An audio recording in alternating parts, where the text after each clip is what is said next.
At an elite school's gate, a billionaire father catches a homeless 6-year-old teaching his daughter math. One kind invitation detonates secrets and remakes a family. If this pulls you in, please like the video and subscribe to Family Fallout Stories 365 so you never miss what happens next.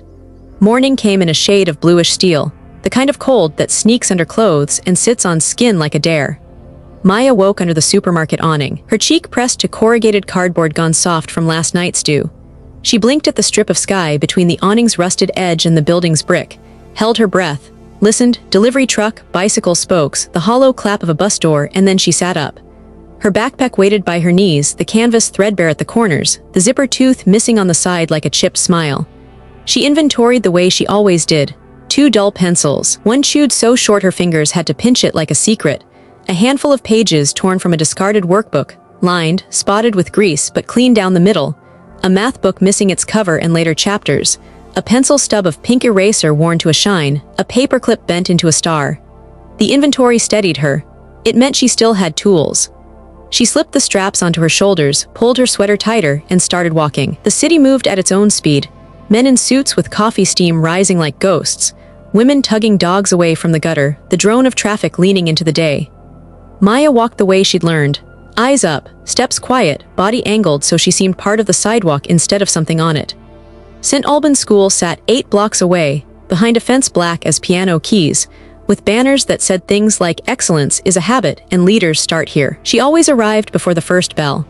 If she got there early enough, no one noticed the small shape behind the pepper tree near the gate, the girl who held her breath whenever the security guard's steps drew close. She slid into the hollow between 2 roots, ducked under a spill of leaves, and peered through the fence. Cars pulled up, glossy as candies. Doors opened and out spilled children in clean white shirts and navy skirts, socks that stayed up by themselves, shoes without a scuff. Parents leaned to kiss foreheads and smooth collars and hand over lunchboxes that matched their backpacks. Maya watched the choreography with a quiet hunger that had nothing to do with her stomach. A girl with braids, Leela, she'd learned from listening, hesitated near the steps, her face scrunched, her notebook open to a page of numbers. She counted on the side of her hand with a finger, then stopped, then tried again, flustered. Her lips moved. Maya could read lips better than most. It's what happened when your ears had to do the work of teachers. 4 + 7, how do you? The pencil made a frustrated jab that broke the lead. Counting groups, Maya whispered to the fence, the way you whisper to a scared creature you don't want to startle. Her voice trembled once, then smoothed. Make the 10s, it's faster. Leela glanced around, puzzled. She couldn't have heard, not really. Maya's mouth kept moving anyway, a tide pulling words along. You've got 4. Borrow 6 from the 7 to make 10 and 1 left. 10 and 1, 11. She lifted both hands, grouping fingers into a fan of 5 and a second fan that bent down a single finger. It's like making a fistful that fits. Leela tried it, hands out, fingers grouped, eyes shaky then bright. She wrote 11, then checked the next problem and started grouping again, a rhythm finding her hands. Her shoulders dropped. She smiled. The smile worked its way through the fence and for a second warmed Maya's cheek like sunlight. She didn't get a lot of smiles meant for her. A man stepped into the frame. He was tall in a way that made his suit look like it had been cut around him, not the other way. The kind of man whose shoes didn't splash, even when the curb puddled. He angled his body to match Leela's height and said something that made her laugh. Then he tucked a finger under the math page and tipped his chin toward the gate. Time to go, and Leela nodded and ran inside. The security guard floated past. Maya made herself smaller, breath pinned under her tongue, the leaves above her trembling with her heartbeat. The guard's radio cracked and hissed, a voice saying copy and front gate and something that sounded like a joke. When the guard disappeared, Maya let her breath out slow, like untying a knot. She should have left. The rule was to leave when the bell rang, to slip away before the courtyard emptied, and adults had time to look past their own lists and notice a shape that didn't belong. But the warmth from that borrowed smile held her in place, and the pages in her backpack tugged at her hand. She eased the math book out, the cover gone, the spine soft, and balanced it on her knees. She had exactly 12 minutes until the next bell. 12 was good. 12 could be halved and halved again. She traced the numbers with her fingertip until they felt less like strangers and more like stones she'd carried before. Hunger nudged her, a blunt knuckle in her side. She ignored it and did what she always did, worked until the tug on her stomach turned into a hum she could fold into the rhythm of counting. Hey, a voice said, not loud, not sharp, just there. Maya froze. The man from the steps had stepped off the sidewalk and stopped 6 feet away from the fence. Up close, he had the kind of face that tried to remember names. His eyes found her in the leaves, and instead of narrowing, they softened. Way eyes do when they see an animal caught in a drain and decide not to startle it. Hi. He kept his hands where she could see them, like he knew 1,000 small rules without anyone teaching him. I'm Ethan, I'm Leela's dad. Maya swallowed. The word dad pressed against the inside of her ribs made something creak. She didn't answer. I think you helped her, he said, with the tens. He tipped his head at his own fingers. Good trick. I used it until embarrassingly. Too late in life. Maya's mouth opened, then closed. She found the sentence that was least dangerous. It's faster. It is. He checked the gate. The courtyard was thinning. Teachers were shepherding the last stragglers. He looked back to her. Have you eaten? Danger lived in questions like that. She found the answer that wasn't a lie and wasn't a confession. I'm okay. There's a diner on the corner. Red booths, bad coffee, great milkshakes. You could, if you wanted, tell me more about that grouping thing. He smiled once, quick, like a promise he wasn't sure he had the right to make. Maya stared at his shoes, then his hands, then the street. She could make it to the alley in 20 seconds if she stood now. She could be out of his line of sight in 10. She could get to the bus bench where the sun warmed the metal by 9:15. She could. Her stomach made the smallest sound, a folded-up animal uncurling. He didn't pretend not to hear it. He just nodded, like a judge who'd watched enough cases to know when not to press. Just a shake, he said. And fries. Fries make the math go faster. She shouldn't, she knew that. You didn't leave cover with a stranger. You didn't step into rooms with heat and walls when your best trick was air and distance. You didn't let your body remember softness if you couldn't promise it more. He must have read the run in her eyes, because he took a step back instead of forward. He made the space bigger, not smaller. If not today, he said, then next time. I'll look for you by the pepper tree. He glanced at the gate again. Her class is starting. I have to go sign a form. The form is, if I had to guess, 17 pages long and requires 2 different blue pens. He smiled at his own joke, like he knew it wasn't that funny, and hoped the self-awareness helped. I'll be around. He turned like he meant it, like around was not a trick, not a trap, and walked back toward the steps. He didn't check to see if she followed. He didn't look over his shoulder. He trusted the idea of her. Maya's hands were shaking. She clamped them between her knees. The bell rang, clean and high, and the courtyard swallowed the last of the uniforms. The fence between Maya and the steps felt taller than it had 5 minutes before.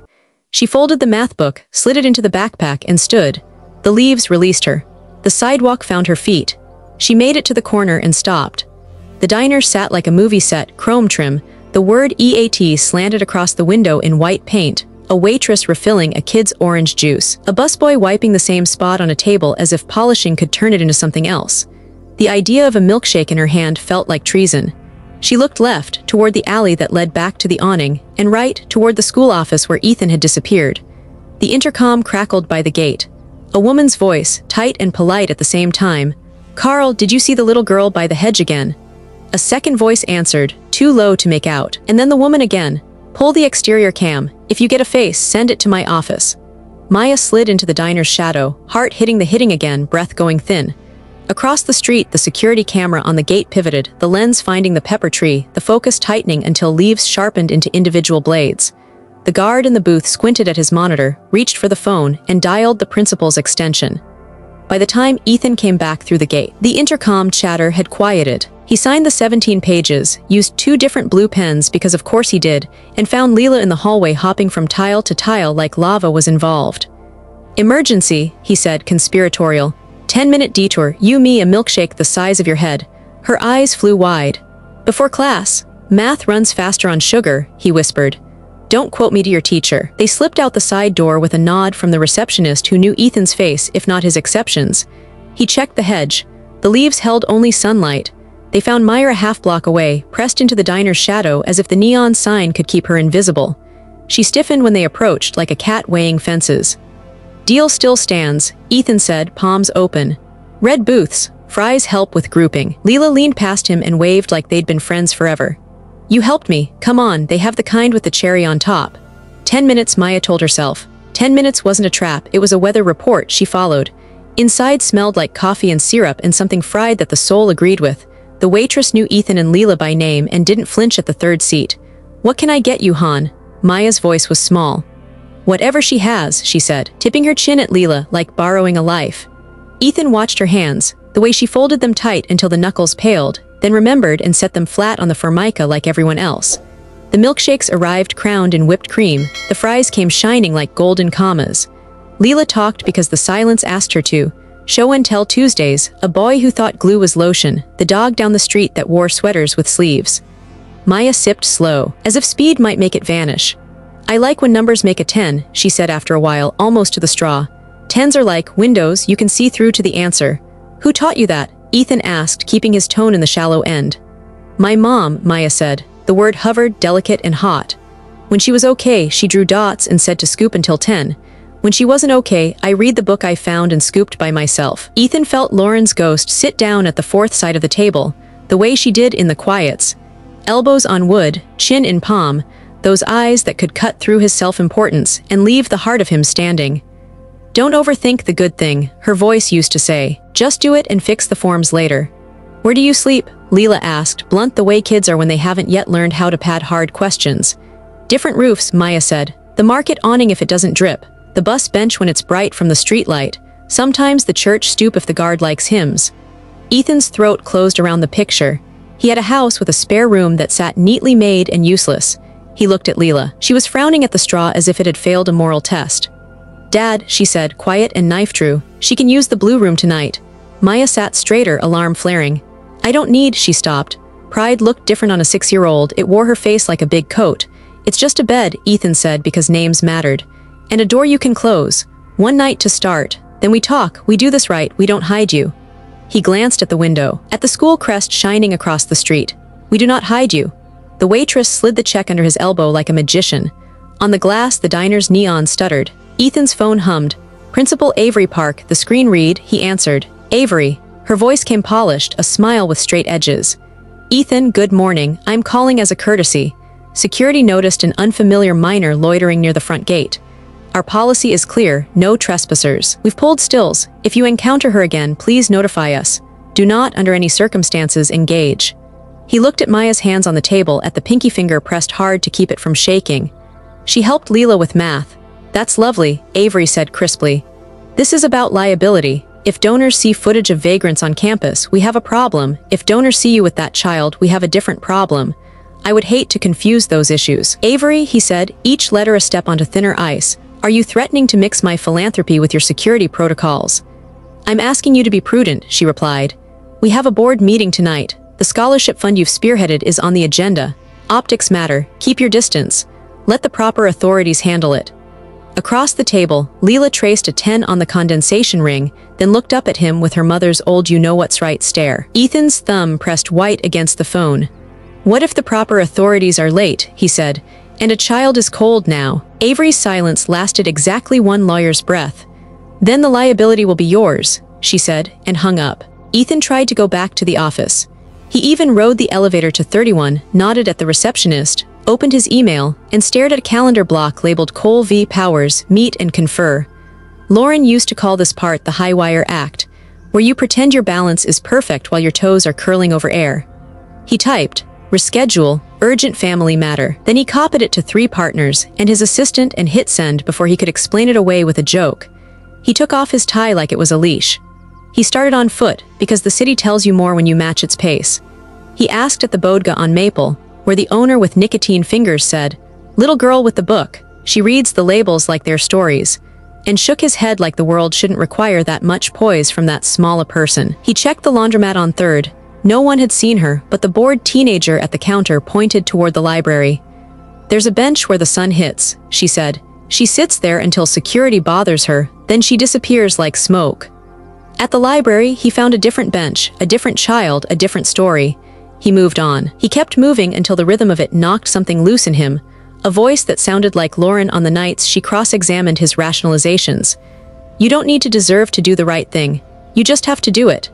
He turned 2 more corners and followed the tang of yeast and warm sugar to the back alley of Grimaldi's bakery. There, behind a stack of broken-down boxes and a metal rack that once held baguettes, a small shape slept in a curl so tight it seemed like an apology. Her backpack was under her head. One palm held the strap like a lifeline. Maya, he said, not loud. The name in the open felt like something earning citizenship. Her eyes snapped open and found him. For a second, there was only animal math, exit, distance, angle, speed. She pushed herself back against the brick, chin lifted, mouth a hard line.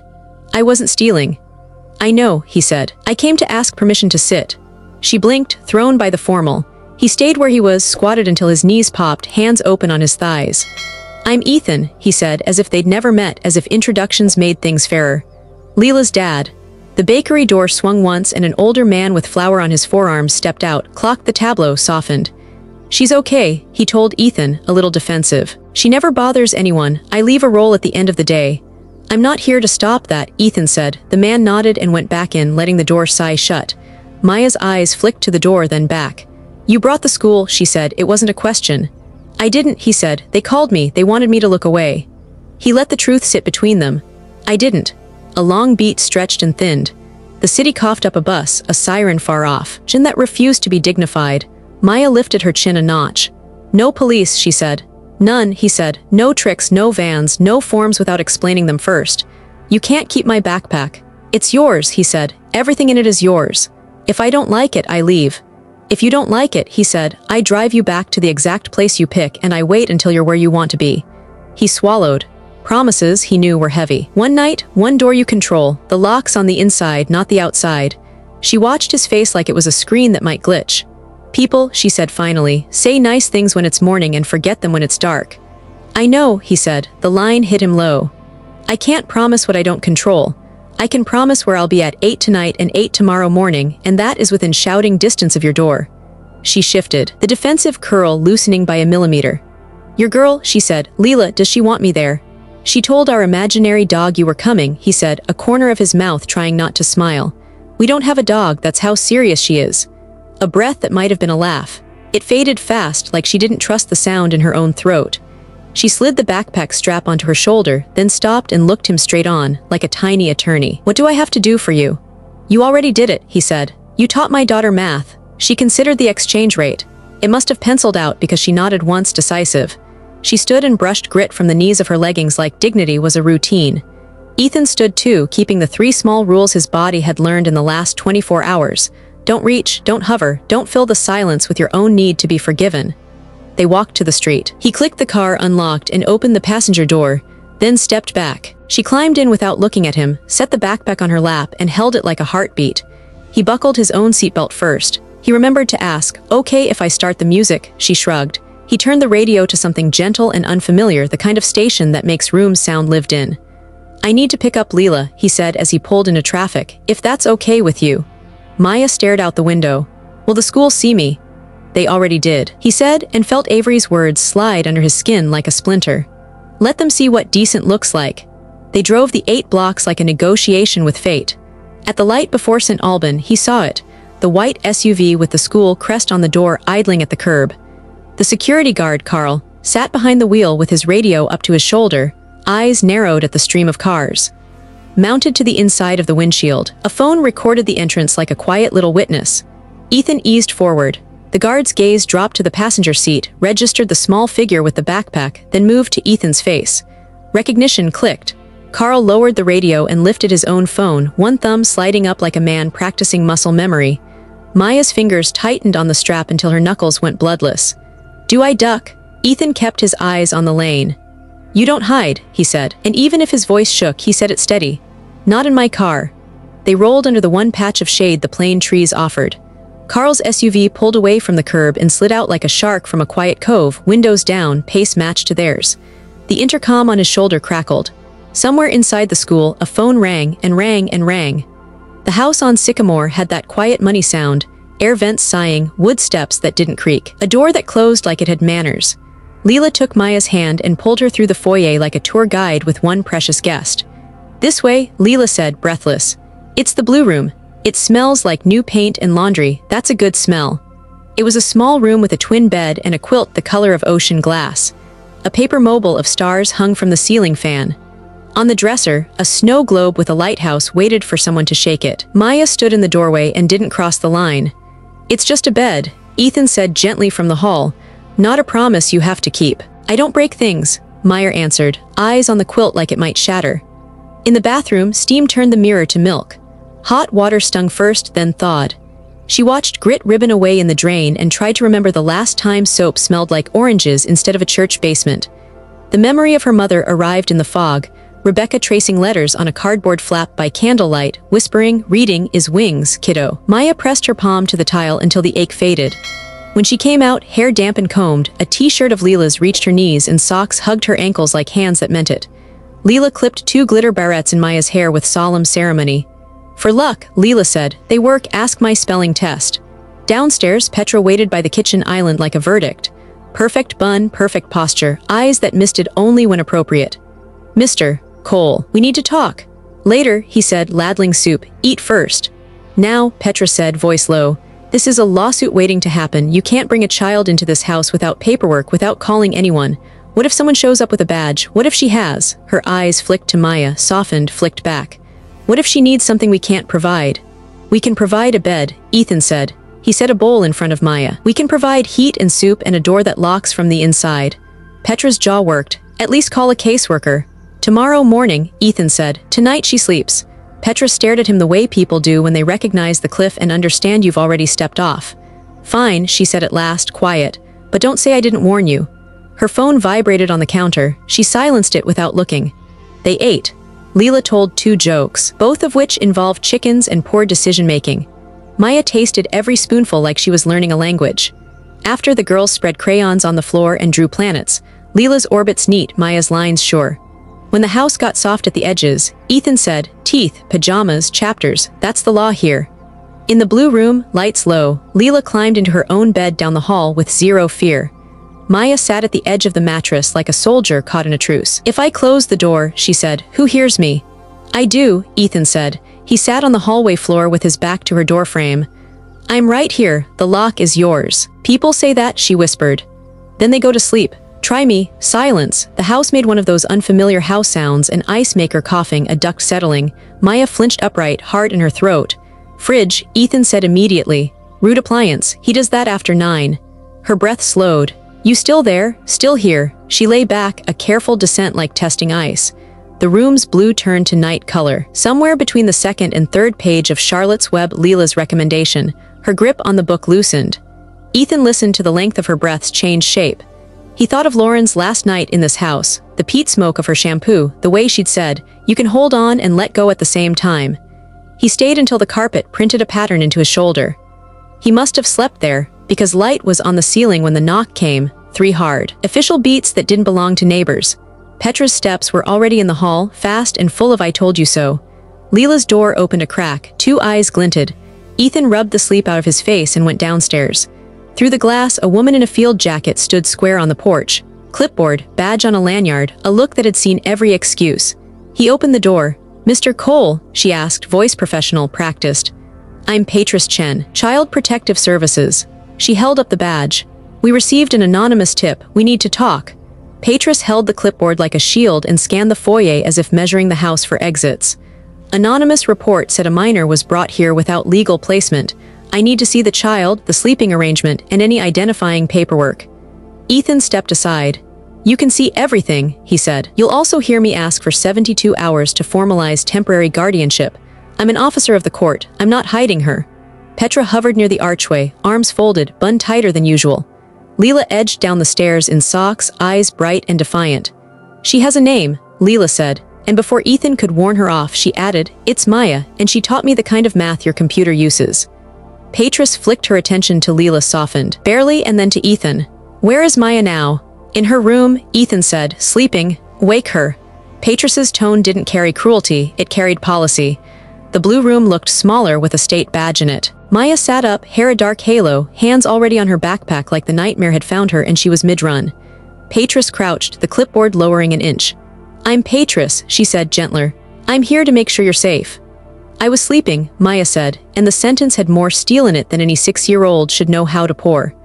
Patris's eyes took in the sheets, the lock on the inside of the door, the nightlight, the stack of books on the desk. The socks paired in a tidy line.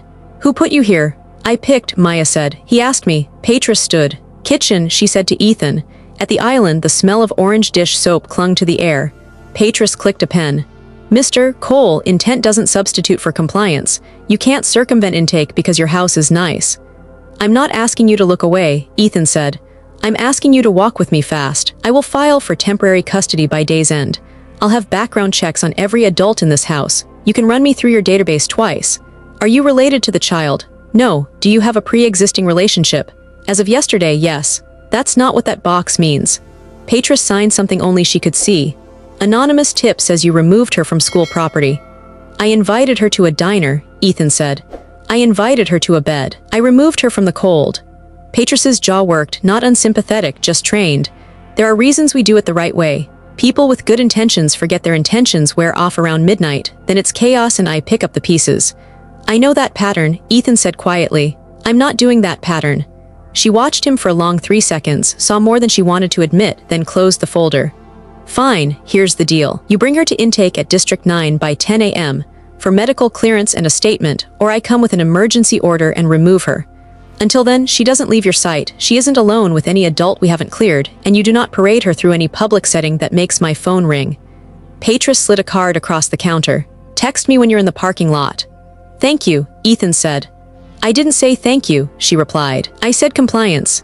She glanced toward the hall. You call her mother. Her mother is deceased, he said, and watched the policy eyes flicker to human for one beat. Father, no record, I'll look. Look fast. Patris tucked the clipboard under her arm. And Mr. Cole, don't make me the villain of your conscience, make the call. After she left, Petra blew out a breath she'd been holding for a year. You see, this is not a story you get to produce, there are rules.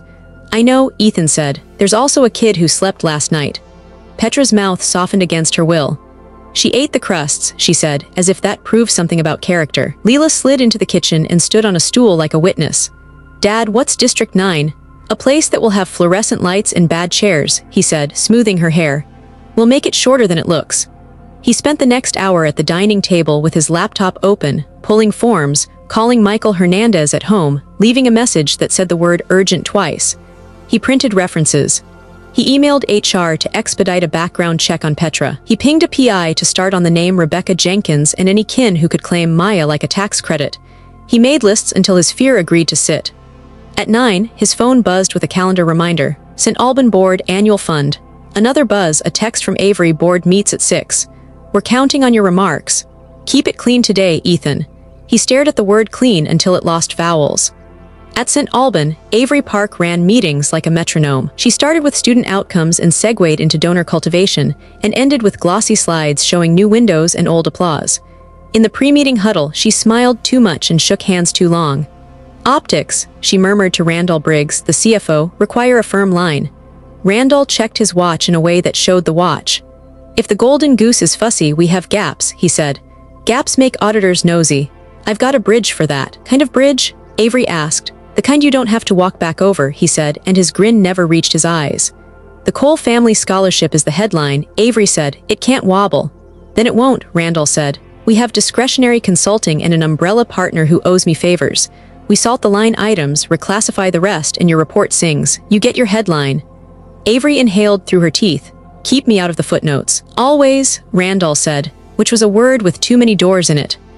Back on Sycamore, Ethan loaded snacks into a tote like he could out-organize the bureaucracy. Maya sat at the counter, knees knocking the cabinet, watching his hands with the alert sadness of kids who have learned to clock adult weather.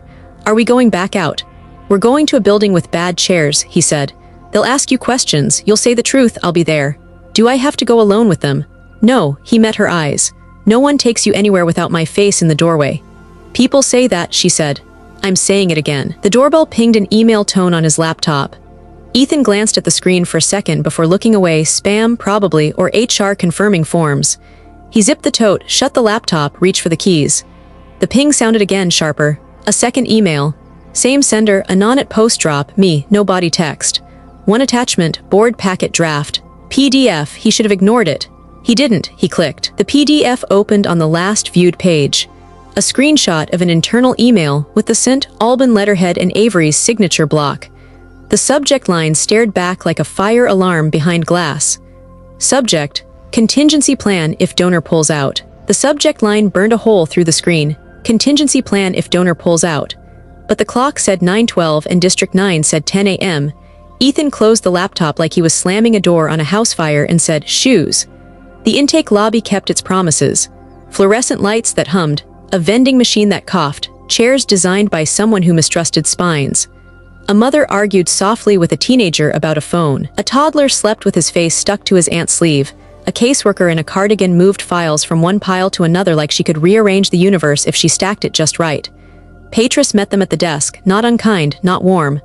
Vitals, nurse, quick medical screen, then a statement. Mr. Cole, you don't answer for her, you can sit where she can see you. She'll see me, he said. The nurse's hands were efficient and gentle. Height, weight, vision chart. Tell me the letters, she asked, pointing. Maya squinted. EFPTOZ. She paused. The next line isn't fair. The nurse smiled. That's true in most rooms. She swabbed, tapped, listened, then held out a sticker sheet. Maya chose a rocket and stuck it to the backpack strap like armor. The statement room had a camera in the corner and a table that had heard too much. Patris set the recorder on the table. Say your name. Maya looked at Ethan through the glass in the door. He lifted his hand. It's okay. Maya, she said. Just Maya. Last name? Patris asked. Maya turned the word over like a coin with someone else's face on it. I don't know. Do you know your mother's name? Rebecca, Maya said, and something in the way she said it put Rebecca in the room. Where is she now? Gone, Maya answered. She got sick and didn't wake up. Patris didn't fill the silence. She looked down at her form, found the right little square to color. Tell me where you sleep. Different roofs, Maya said, mostly the one that doesn't drip. Any adults who claim you? Some try to, Maya said. I don't let them. Patris clicked the recorder off. She looked at Ethan. Temporary placement, non-kin, requires a court's blessing. You'll file this afternoon. A judge will sign it if the day isn't ugly. It's been ugly for her for 8 months. Ethan said. Patris's face did a thing, something human slipping past the badge. Then let's fix the one we can fix. She slid a packet across. Ground checks, fingerprints, home visit schedule. Don't make me chase you for these. You won't have to. Back home, the house smelled like toast and printer toner. Ethan propped the packet on the dining room table and became a machine. Forms, dates, emergency contact numbers, the kind of bureaucratic penmanship that wins no awards but keeps boats afloat. Petra returned from HR with an ink smudge on her thumb. They fast-tracked me, she said, half proud. Half annoyed. Apparently your name still opens doors. It better open this one. He signed where the yellow flags told him to. His phone buzzed. Michael Hernandez, finally.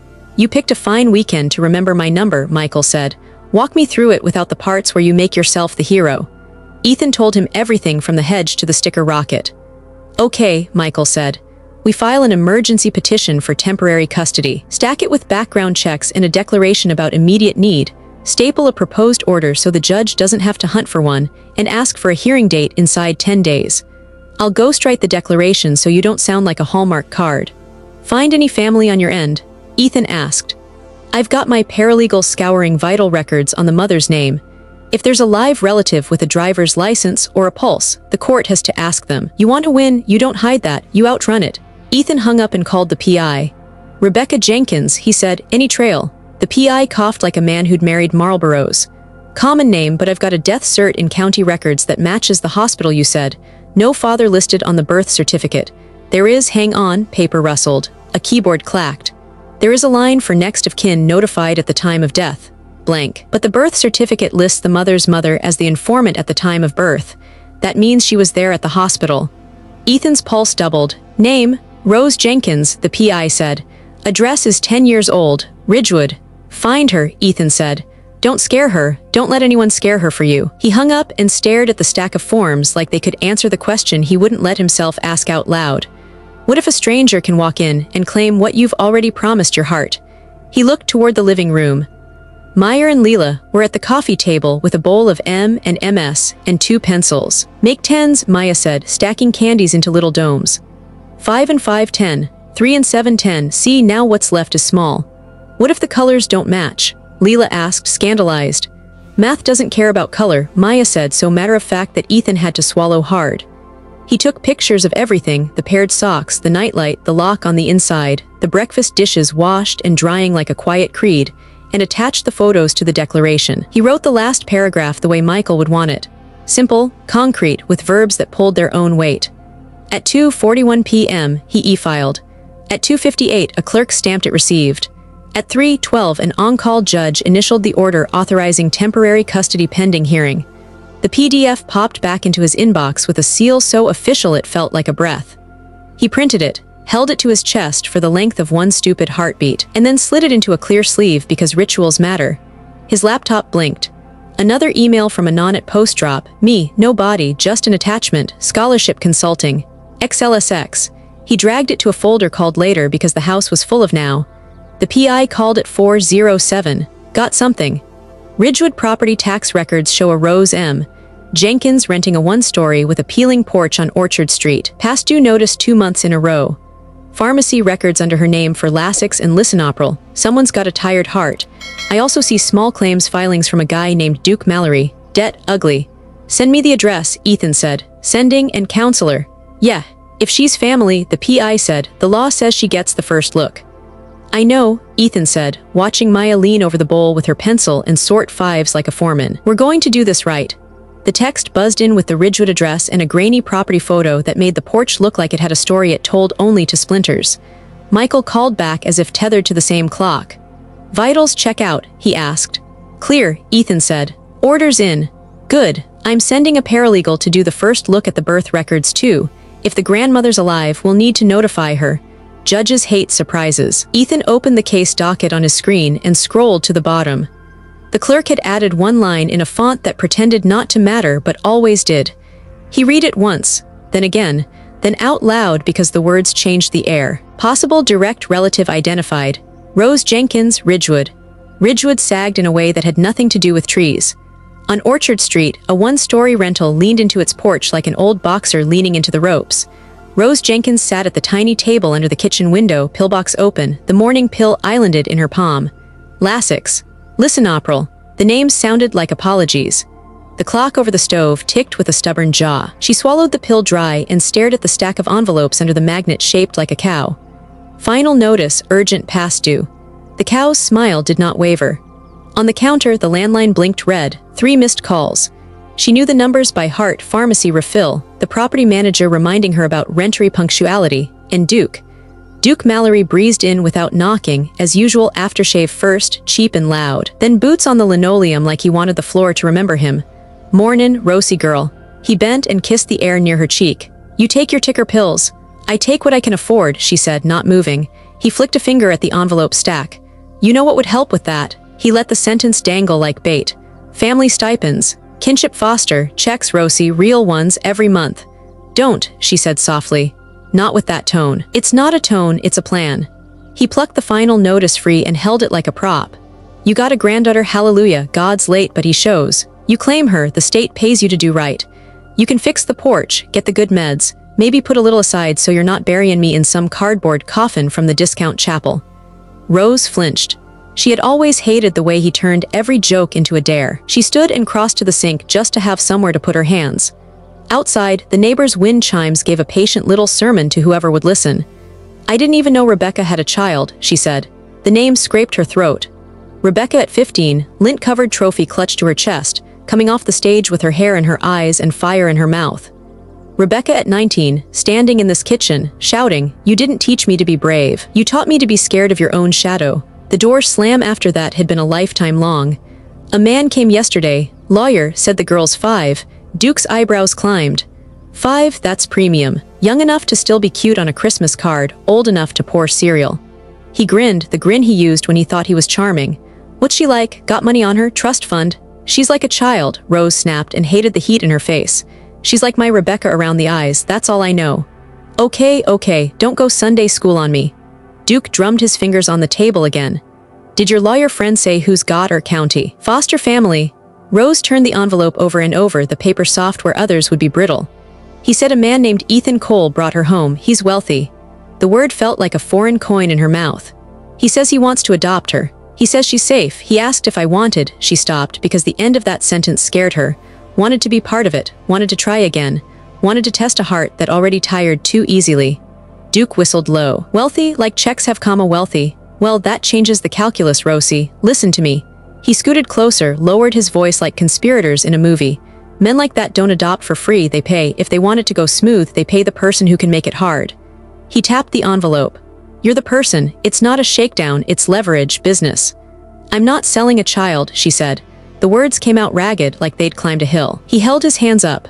Not sell. Negotiate. You sign a paper, you get a stipend, maybe a lump sum to help you get right. Nobody's hurt. Girl ends up in a house with a heated driveway. You get to keep your lights on. The Bible calls that win-win. The Bible calls a lot of things, she muttered.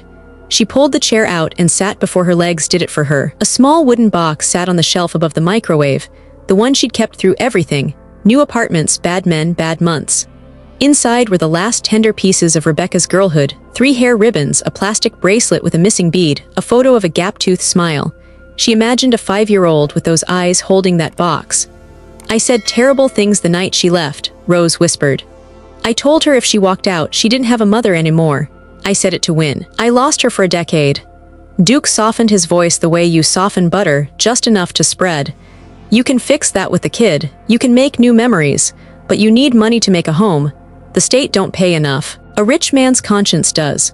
Rose closed her eyes and let the ache wash up and sit down.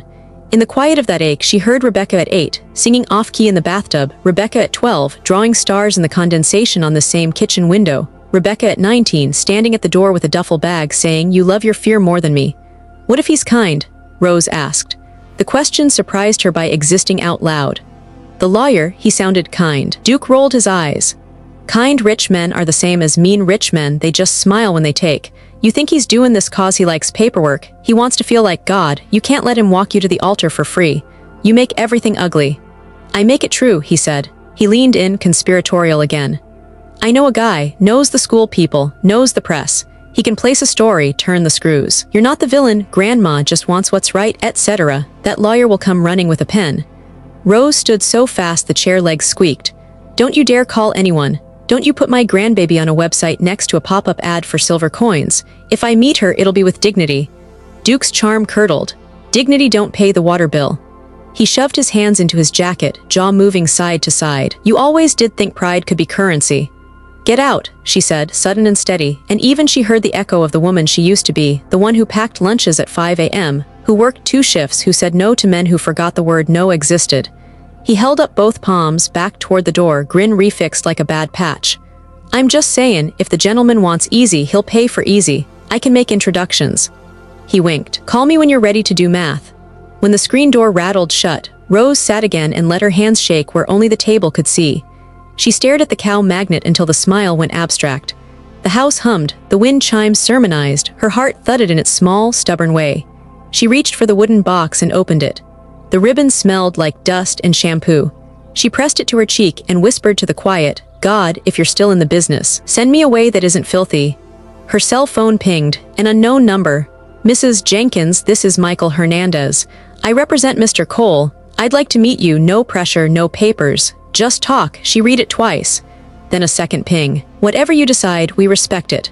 She looked at the sink, the envelopes, the ribbon. She typed tomorrow, noon, public place. The diner by the bus depot. She hit send and felt both lighter and more afraid. Across town, Duke didn't go far. He slumped into the vinyl booth at Sal's and ordered a beer he couldn't afford to nurse. He fished a card out of his wallet, the one that had been slid under his wiper last month outside a closed-door fundraiser for education partners. White stock, black letters, nothing else. R. Briggs Strategic Solutions, a number, no title. Duke grinned at how important that felt. He dialed.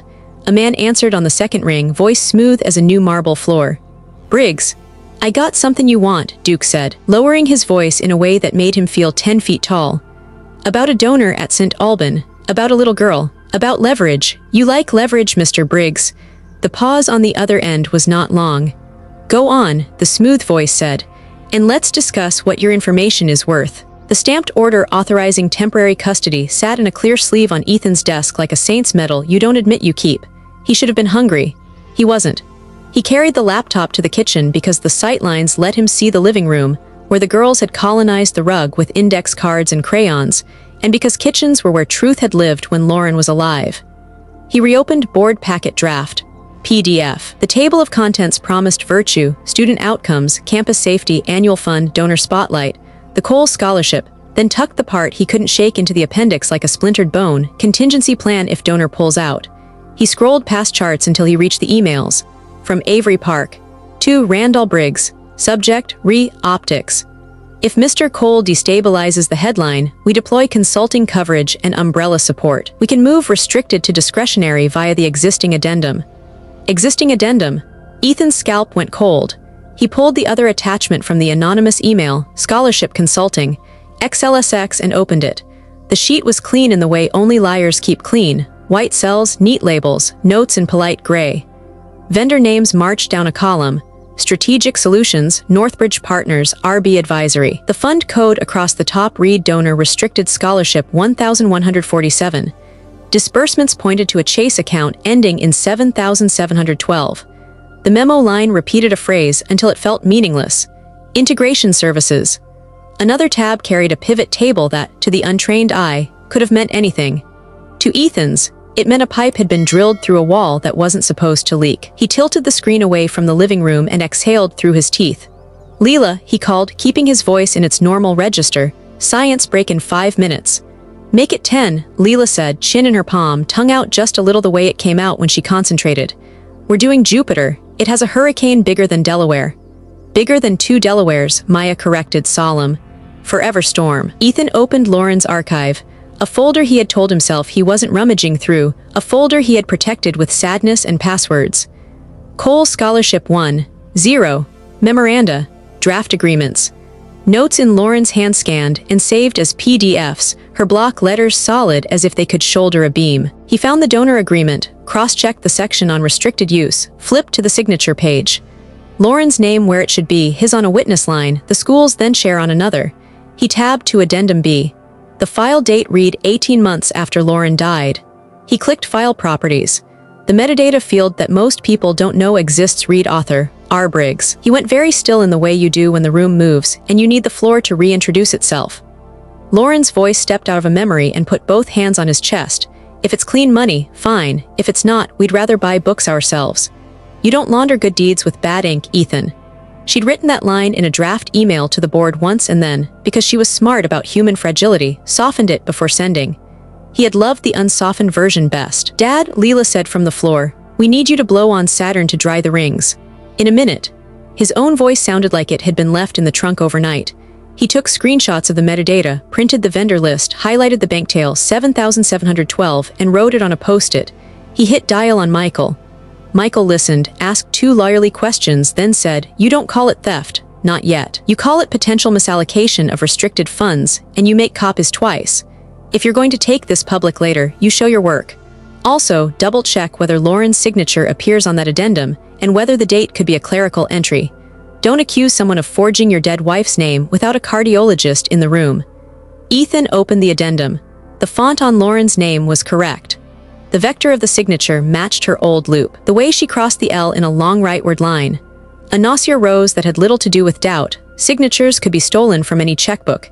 He closed his eyes and saw her shoulder as she signed the original agreement the first time at their kitchen table, left-handed smudge on her ring finger. He needed more than ache. He needed provenance. He pivoted to the bank tail. He pulled up public filings, vendor registrations, fictitious business names, and chased Strategic Solutions through Delaware to an LLC with a manager of record. R. Briggs. Second entity, RB Advisory, shared a registered agent with a shell that had, according to Google's memory, a one-page website with a stock photo of a handshake and the word synergy spelled correctly. The chase tail, 7712, showed up in a PDF a parent group had posted months ago complaining about fee processing. Sloppy men always left a little monogram on their mess. 2 Delawares, Maya said again, reverent. Forever storm. Ethan looked up.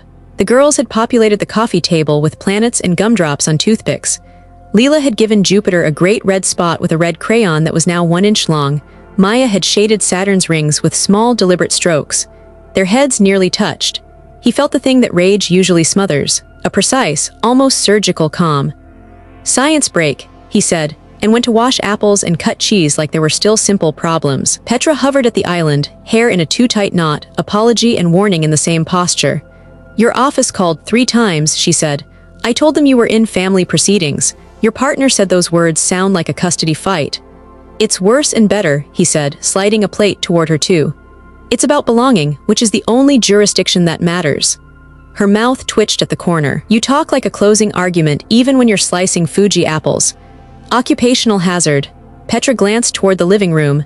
She calls the bathroom the tile room, she murmured, not quite smiling. She keeps hanging the towel perfectly even like she thinks someone scores it. He swallowed the image. We'll hang it crooked on purpose later. Teach her towels can break rules. His phone vibrated with a notification he had muted for 24 hours, and then forgotten to unmute.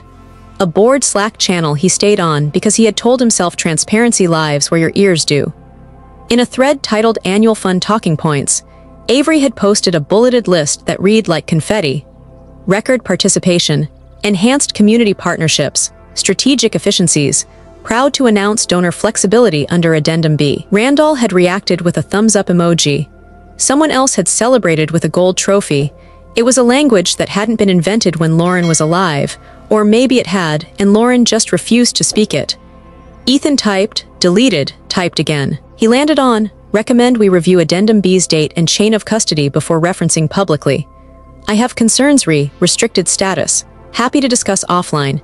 He hit enter and felt the small buzz of a boundary set. 3 minutes later, Randall DM'd him. RB, heard you're feeling skittish, friend. Addendum is standard. You wouldn't be the first donor to appreciate flexibility. My wife did not sign an addendum 18 months after she died. The typing dots pulsed, then stopped, then pulsed again. RB, maybe you should grieve privately and let the grown-ups keep the doors open for the kids. Ethan stared at the sentence until it stopped looking like English. He put the phone down on the counter like it might be contagious. On the other side of town, on a different kind of counter, Randall Briggs stood in a private office with a view of money and took a call he shouldn't have taken from a man whose boots squeaked. Duke explained leverage with the enthusiasm of a man who had just learned a new word for extortion. You're saying the maternal grandmother exists, Randall said, turning slightly so his reflection in the glass looked taller. And she's persuadable. She's broke, Duke said, which is American for persuadable. Charming, Randall said. He opened a drawer and took out a legal pad, not because he needed to write anything, but because it looked like he was taking notes. Here's what happens next, Mr. Mallory. If Mrs. Jenkins files for emergency custody, even as a placeholder, the court slows down any adoption attempt by Mr. Cole. Slowness is expensive. Expensive makes reasonable men reasonable. You mean generous. Randall smiled at his reflection. I mean cooperative. What's it worth to you if I add a little spice? Duke asked. Press, a blogger, make the lawyer sweat. Randall's voice went silk. Call whoever makes you feel tall. But if you put my name in any version of your story, you will find out what it costs to be small. He hung up, then texted Avery. We may have a new variable. Bio grandma. An elegant complication. Avery answered with exactly the number of dots that meant she understood and did not want to. Back on Sycamore, the girls had discovered that gumdrops make good moons. Meyer arranged them in neat orbits then, as if some old wiring in her brain needed plugging in, slid off the couch and padded to the window. The street outside was harmless. 2 joggers, a stroller, a UPS truck. Still she checked, counted, checked again. Does the man in the gate car know where we live now? She asked without turning. Security, Ethan asked. He saw you in my car, that's not the same as knowing our door. She nodded like she understood tactical distinctions. The camera looked right at me. I looked right back, he said, and her mouth did the tiny thing it did when she wanted to smile but didn't trust the ceiling not to move. He sent Michael the metadata screenshots and the spreadsheet and the Slack capture. Michael called back almost immediately. You do not confront the board chair with this today, he said. You're holding a hand grenade with a sticker that says for the kids. You document, you loop me in, and you use this only when the battlefield is yours. What's the battlefield? Ethan asked. Michael sighed. The one you keep volunteering for. The doorbell rang. Petra jumped like the house had been called by its full name. Leela looked up. Maya went still in that complete way she did, like all the moving parts of her went quiet together. Ethan crossed the foyer and checked the camera. A woman with wind-tangled hair and a trench that was more theater than weather stood on the porch, holding a manila envelope like a cigarette. He recognized her before the algorithm in his head could find the name, the last person who'd hugged Lauren in this foyer without a fight, the first person who had told him to stop making his grief a project. He opened the door. Hannah, he said. Hi, stranger, Hannah Greer said, the smile not quite making it to her eyes. I heard you're trying to adopt a little girl and blow up a fund at the same time. Lauren always did love a multitasker. You could try hello, he said, and hated the way sarcasm returned to him like muscle memory. Hello, she amended and lifted the envelope. I brought you something you're not going to like. I've had a day full of those. This one has Lauren's name on it. Hannah looked past him into the house at the sound of crayons and small voices. You probably don't want the girls to hear it. He stepped aside. She didn't come in. Not this time, she said. Porches are safer. What I have is an email Lauren forwarded to me 2 weeks before she died, with attached drafts and a note that says, and I quote, if I drown in my own suspicion, pull me out by the hair. It's about the scholarship and about a man 2 chairs to your left at the board table. Hannah, he said, his mouth suddenly dry. She tapped the envelope against her palm. Your wife was about to call the auditor. The The addendum, she didn't sign it. And the person who did, Hannah leaned in, lowered her voice. Left fingerprints all over the metadata. Inside, a gumdrop rolled off Saturn and hit the floor with a small, sure sound like a second hand landing on a number. Hannah kept the envelope between two fingers like it might leap. Lauren sent me this 2 weeks before the accident, she said. Drafts, metadata, her notes. She was circling something ugly, and you know how she was. Once she circled, she bit. Ethan felt the porch boards under his feet the way you feel a deck on a rough ferry. Why bring it to me now? Because you finally look like a man who will spend his political capital on something that isn't a ribbon cutting, Hannah said, and because I'm done watching men who blink at the wrong time run the room. He took the envelope. The paper was warm from her hand. Inside, a printout of an email thread. Lauren to Hannah, subject line in all caps, sanity check, and a paragraph he could hear in her voice. If I'm paranoid, tell me. But addendum B's backdated language reads like someone built a siphon. If I drown in my own suspicion, pull me out by the hair. L. Behind it. Screenshots of draft PDFs. A thumbnail of a spreadsheet with 7,712 at the end of a bank row. A note penned in block letters he knew like a palm. Call auditor. Ethan swallowed. Why didn't you give me this when she died? I tried, Hannah said. You turned grief into spreadsheets. You didn't want Lauren the person, you wanted Lauren the project. I left the folder on your desk and watched you file it under later like later was a place on a map. Now's not later, he said. Exactly. She hooked a hair behind her ear. I can help you pry this open without lighting the school on fire. The price is I get a seat on whatever board replaces the one that let this happen. Full vote, real oversight. He barked a laugh that wasn't humor. You're negotiating a promotion at my wife's wake, 3 years late. I'm negotiating leverage while you still have it, Hannah shot back. We are both allowed to want two things at once, the truth and a microphone. Lauren would have wanted that truth with power attached, not just a sad little op-ed. Or maybe she would have wanted the money back in kids' scholarships without anyone's name on a plaque, Ethan said. Hannah's eyes softened and sharpened in the same blink. If that's truly your path, I'll take my loud mouth elsewhere, she said. But understand me, I'm done giving men like Randall the benefit of the doubt because they own a tux. He glanced over his shoulder. Crayons scratched, tiny planets orbited. The house breathed a domestic rhythm he had not heard since before the crash. He lowered his voice. Do you know who forged her signature? I know whose login saved the addendum, Hannah said. It's in the metadata, R. Briggs. He's cocky and sloppy in equal measure, the trifecta. Ethan tucked the pages back into the envelope. Send me your copies digitally. Michael will want them from your account in case chain of custody becomes the fight. Hannah nodded. Done. Move, and Ethan, what? Don't play nice at 6 o'clock, she said. Nice is how this got quiet. He watched her walk down the steps and disappear behind the hedge. The porch seemed to exhale when she was gone. Inside, Maya was lining up gumdrop moons with a ruler, a seriousness that turned sugar into architecture. Leela was narrating, and then the probe goes whoosh. No, that's a scientific term, Dad, don't argue. Whoosh is recognized by NASA, Ethan said, kissing the top of Leela's head and then not touching Maya out of a new respect for her perimeter. 2 more minutes and then we wash hands. Maya didn't look up. Do people put your house on the computer? She asked. Sometimes, he said carefully. People put everything on the computer. Why? I heard the camera click, she said, and tapped her temple like a recorder. By the gate. Petra drifted in, clutching her phone like a confession. The bun sat a centimeter higher than usual, a barometer for how close she felt to losing her job. I'm going to run to my car, she announced to the air. I left my water bottle. Take mine, Ethan said. I prefer my own, she said, brittle. On the way out, her screen lit with a message from a number she had once labeled Kelly, PTA, and then never changed when Kelly left the PTA for clickbait. Hey, you still with Cole? Heard a wild story. Quick chat off the record. I can make it worth your time. Venmo prefers truth. Petra hesitated on the porch and texted back, I don't sell my employer. 3 dots pulsed. Not asking you to. Just context so we don't get it wrong. People are going to talk anyway, better if they say the right things. No. She could hear Petrus's badge in that sentence. She could hear Avery's voice. Optics. Petra's chest tightened. She recorded a voice note because typing made her thoughts look too committed. I'm not confirming anything, she said into her phone, but if someone were to bring someone home without calling anybody, that's not best practice.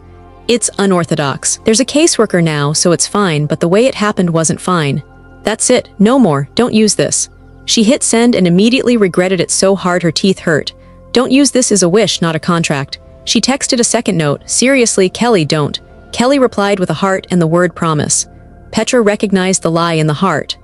Back in the kitchen, Ethan opened his email to a new thread from Hannah G. with attachments and a note that said, "I'm still pulling you by the hair." He forwarded to Michael with the subject, "Chain of custody starts here." He scrolled Lauren's old drafts until he reached one he didn't remember, a to-do list titled after audit. Bullet points: return misallocated funds to 1,147, public letter re, restricted integrity, new board seats nominated from outside old boys club. Written in the margin, with a smiley face that broke him, no tuxes at meetings, sweaters allowed. A memory rose uninvited, Lauren on their couch in a sweatshirt, feet under his thigh, reading about school finance like it was a thriller. "Why don't they just ask the questions out loud?" she'd said. "If you're honest, you don't mind the sound." He closed the file gently, like you close a door so as not to wake a child.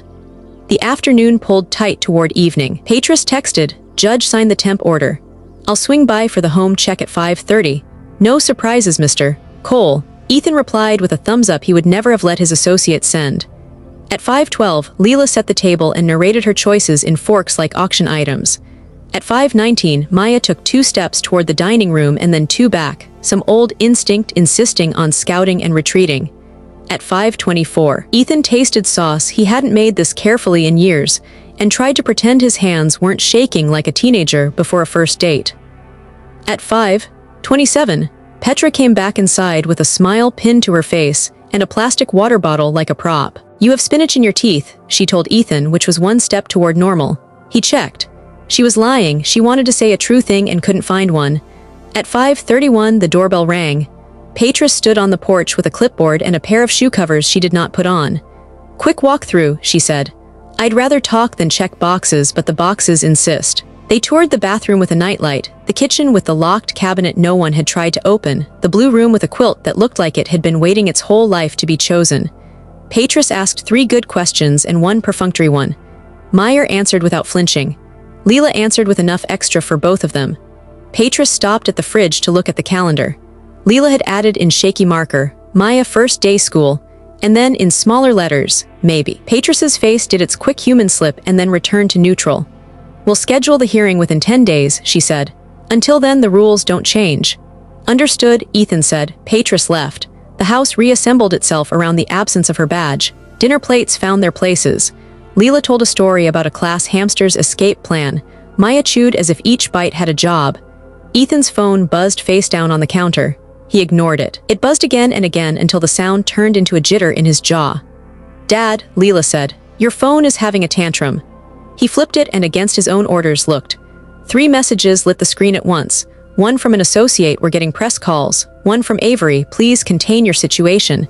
And one from an unknown number with a link to a site he knew by reputation and avoided by habit, City Hour. The headline was designed to bite. "Billionaire snatches homeless child." Inside Ethan Cole's midnight custody gamble. A blurry still sat under it. The gate camera had done its job. The angle caught Ethan's profile at the wheel, and in the passenger seat, a small face turned toward the window, 2 glitter clips catching sun like tiny flares. The subhead did worse work. "Nanny says rules ignored. Source claims CPS blindsided." He felt the blood leave his hands. Maya, who had been trying to count peas by 2s, glanced up at the table's sudden quiet. "What's wrong?" she asked. Outside, somewhere down the block, a car door slammed and a second one answered it. Leela's eyes skated from the phone to the window. Her voice dropped into that older-than-6 register that made Ethan want to smash the world flat for her. "Dad," she whispered, "there are people on the sidewalk with cameras." They came the way weather comes, first a rumor of wind, then grit in the air, then the front of it shouldering the house. 2 men with cameras slouched at the curb. A third lifted his phone higher than his own eyes like righteousness had a zoom. Across the street, a neighbor you waved to in December's turned her porch chair to face the show and hit go live. Maya slid off her chair and folded herself under the table so fast the plate barely rattled.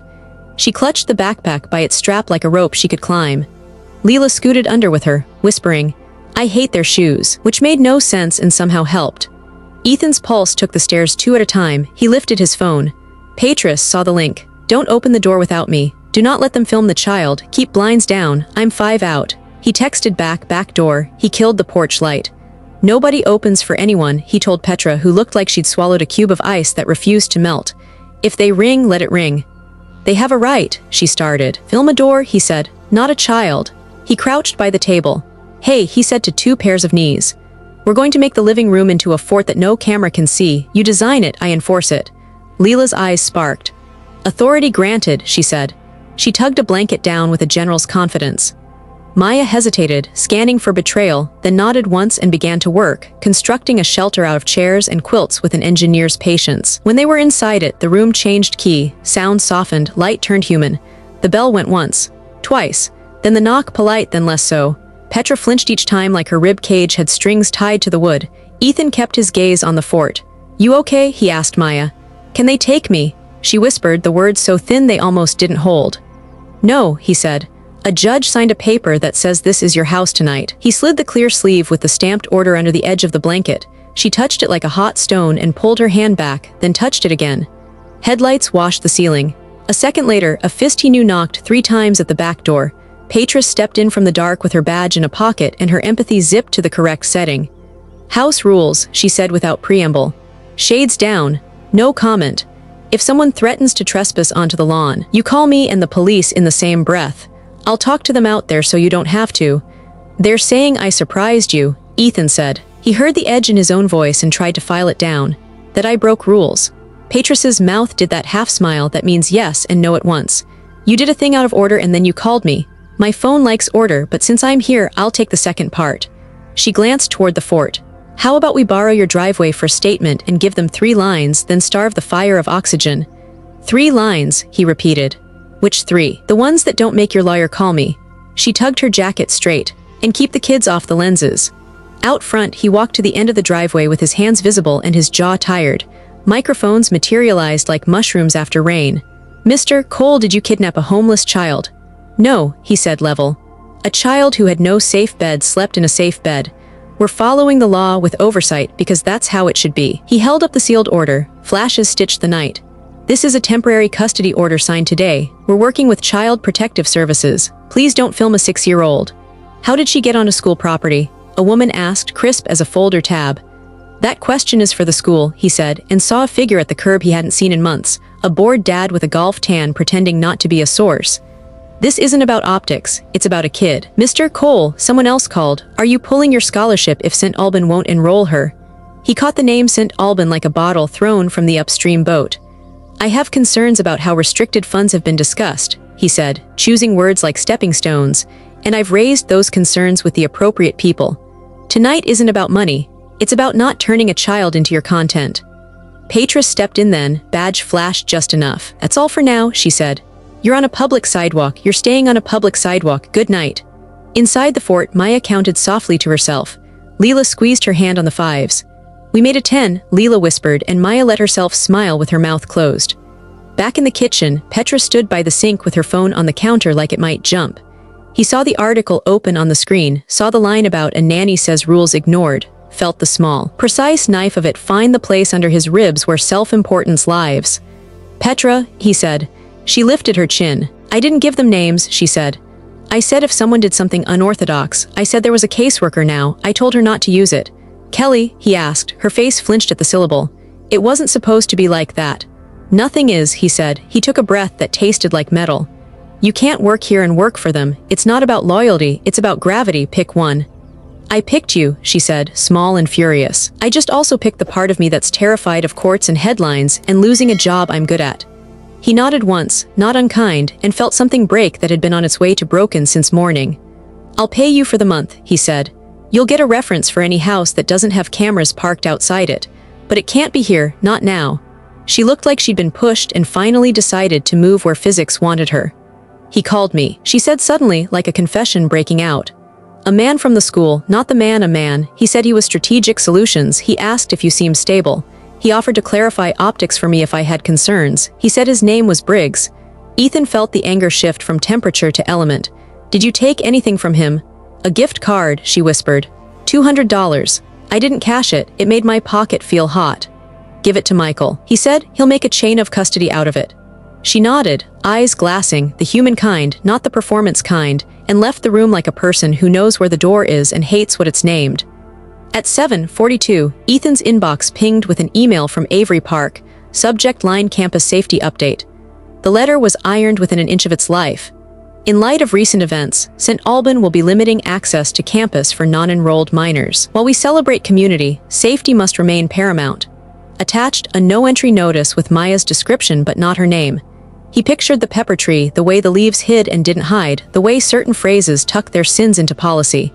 He hit reply, typed will remember who you're keeping out, deleted it, typed received, sent that instead. He walked back to the fort and knelt. There's a dumb letter from the school, he said. But letters aren't fences. We'll find the door, that's ours. Leela swallowed fury like a stone with corners. Maya touched the clear sleeve again, the state seal glinting like a coin found where it shouldn't be. The doorbell rang one more time, but the knock that followed wasn't a reporter's. 2 knuckles, clean cadence, a rhythm that had papers in it. Patris looked up from her texts, brow tightening. I didn't order backup, she said. Ethan opened the door 2 inches and kept the chain. A man in a cheap suit stood on the stoop holding a canvas messenger bag and a sheaf of papers with a pink slip clipped to the top. He smelled like toner and rain. Ethan Cole? He asked. Yes, you've been served. The man slid the papers through the gap like a magician. Ex parte petition for temporary custody, maternal grandmother Rose Jenkins. Hearing set for 8:30 tomorrow, Judge HSU. He tapped the top page. Emergency request. The chain shook against the jamb. Behind Ethan, the fort rustled, the small sound of a small body listening. On the porch, the process server already turned to go, calling over his shoulder in a tone that pretended it wasn't a threat. Good luck in the morning. Ethan didn't sleep so much as blink through the dark. At 5:11 a.m., the house made the small warm sounds houses make when they're trying to be brave. Heater exhale, pipe tick, an ice maker clearing its throat. He brewed coffee that tasted like a dare and printed everything twice. The stamped order, Patris's notes, photos of the blue room, the tile room towel hung deliberately crooked. Leela patted in hair a question mark. Do grown-ups get grades? She asked. Every day, he said. The test is usually whether they remember not to lie. Maya came next, already wearing the clips, already watching the door like it owed her something. Do I talk? She asked. You answer what you want, he said. If you need me, look up. Downtown, courtroom 3B held the same light as every courthouse he'd ever tried to impress and then learned to fear. On one side, the petitioner's table. A woman in a thrift store blazer sat with a legal aid attorney flipping a thin file as if more pages might materialize if she turned them slower. Rose's hair was pinned with the same stubbornness as the porch, and when she lifted her eyes across the aisle, they weren't hostile, they were sorry, which hurt more. Duke sat 3 rows back, a suit he couldn't afford creasing badly, a smile polishing itself in the reflection of a turned-off TV. Michael slid into the chair beside Ethan and clicked his pen twice. Judge HSU is quick, he murmured. Don't charm her, respect her time. Patris arrived with a folder under her arm and the posture of a woman who knew the difference between chaos and procedure and had learned to stand in the seam. All rise, the clerk called. Judge HSU took the bench with no wasted motion. Good morning. Jenkins versus Cole. I have an ex parte request for temporary kinship placement with the maternal grandmother. I also have an emergency order signed yesterday placing the child with Mr. Cole pending hearing. Counsel, identify yourselves. Legal aid stood. Your Honor, Nolan Price for petitioner M.S. Jenkins. Michael Hernandez for respondent Mr. Cole, Michael said. Patris stepped forward. Patris Chen, Child Protective Services, Your Honor. The judge nodded, scanned, and then went straight to the bone. M.S. Jenkins, do you want to tell me why you filed this? Rose stood like it cost something and maybe paid. Because she is mine, she said, not like a claim but like a history. Because I didn't know about her. Because my daughter Rebecca died without telling me and I am old and late and I don't want to be late again. Judge HSU tipped her head. Are you able to provide a safe home today? Rose swallowed. I can make one. I have a room, not blue. She glanced at Maya's clips, something flickered. But clean, I have debt, I have medicine, I have shame for saying this in front of the child. Nolan eased beside her. Kinship is the statutory preference, Your Honor. The child is in the media. The current placement is under siege by cameras. M.S. Jenkins offers privacy, not headlines. Michael stood. Best interest is the standard, Your Honor. The child slept last night. She knows the lock is on the inside. The current home has passed an initial check. The court signed the order. CPS stands with us. And he breathed once. M.S. Jenkins's finances are precarious. We can support contact, real contact, meaningful, but ripping this child twice in 48 hours is not care. It's the appearance of care. Judge HSU looked to Patris. M.S. Chen, Patris didn't fidget. The child presented clean, fed, oriented. No marks. No acute medical needs. Mr. Cole has been compliant since I arrived. My concern is not his house, it's the weather outside it. If the court orders shared time, I'd want transitions supervised, at least initially. Judge turned to Maya. Young lady, she said, and somehow kept the room from shrinking around the smallness of the person she addressed. Do you know why we're here? Maya nodded a little. To decide where my bed is. And do you have a feeling about that? Maya darted her eyes to Ethan's shoulder to Rose's hands to the backpack strap looped around her wrist. I like the blue room, she said, then she swallowed. But I want to know my mother's songs. Something broke open. Soft, then held. Judge HSU gestured gently. Ms. Jenkins, do you know a song? Rose's hand went to her throat like it remembered the path before she did. She sang careful, quiet, the melody bent from use. Hush now, little starling, fold your paper wings. Morning's in your pocket where the robin sings. 10 and then another, that's how days are made. We will count them softly till the dark is brave. Maya didn't move until the third line, and then she did something so small the court reporter paused, a half step that closed a mile. Michael's fingers tapped once on the table, the only tell he ever let himself have. Ethan stared at his own knuckles and felt Lauren standing behind him, hand on his neck, saying, see the good and then do the right. Okay, Judge HSU said, voice level again. Contact clearly serves this child. I'm inclined to maintain the current placement with Mr. Cole. Institute immediate, frequent, supervised visitation with Ms. Jenkins, and set a short fuse for a full hearing. I'll order CPS to facilitate and conduct an expanded home study of both households. We can be humane and still be orderly. Nolan cleared his throat. Your Honor, before the court rules, there is additional information the petitioner has received that bears on the respondent's suitability. He held up a stapled packet like a lit match. We move to file this under seal. Michael didn't sit. Objection to any ambush. If there's evidence, we should see it. Bring it up, Judge HSU said, weary and brisk. Nolan handed the packet to the clerk, who slid it to the bench. The judge flipped the first page, the second, her eyes tightening just enough for Ethan to feel it in his stomach. What is this? She said, not a question. Documentation, Nolan said smoothly, of an ongoing financial irregularity connected to Mr. Cole's philanthropic involvement with St. Albans School, and of media disruption at his home. We do not impugn his motives. We do draw the court's attention to a pattern of impulsive decision-making and high-profile conflict that may be incompatible with a child's privacy. Michael's neck went still. Your Honor, we haven't seen the attachments. If we're going to do this, we do it in daylight. Judge HSU slid the packet to Michael. He scanned. The first exhibit was the City Hour article with a red circle around the word snatches. The second was a screen capture of Avery's policy letter. The third, Michael stopped, went very quiet. A cashier's check copy, $5,000, memo retainer Jenkins, drawn on *** RB Advisory, LLC, Chase *** 7712. Michael's pen stopped in his hand. He leaned the page so Ethan could see the tail of the account number, the initials, the neat little memo line that turned a grandmother's plea into someone else's project. He wrote on his legal pad, slow and all caps, Briggs. On cue, the courtroom door opened at the back. A man slipped into the last row in a suit that photographed well, his smile tucked like a pressed pocket square. Randall Briggs did not look at the front. He looked at his phone. Then, as if the room had been waiting for him to remember where to aim his face, glanced up and met Ethan's eyes with polite surprise, like two men had just discovered they were sharing a mirror. Judge HSU tapped the cashier's check copy with one nail. Mr. Price, she said to Nolan, who paid your retainer. An anonymous donor, he said, too quick. A concerned community member. Name, she said. Counsel believes. Name, she repeated, and the gavel in her voice didn't require wood. Nolan swallowed. RB Advisory, he said. We were told it was a scholarship advocate. Michael rose. Your Honor, the court should know RB Advisory is not a charity. It's an entity tied to St. Albans CFO who is currently, he took the smallest risk, the subject of questions regarding restricted funds. This is not about my client's fitness, it's about someone trying to buy the timeline. Judge HSU sat back, weighing. All right, she said. Here is the order. Temporary placement remains with Mr. Cole. Ms. Jenkins will have supervised visitation beginning tomorrow. 3 days a week, 2 hours a visit, location neutral and private. CPS will conduct an expanded home study on both homes within 7 days. Counsel will meet and confer on discovery, documents and communications related to any third-party funding of petitioner's legal fees due in 5 days. Her eyes cut to the back row.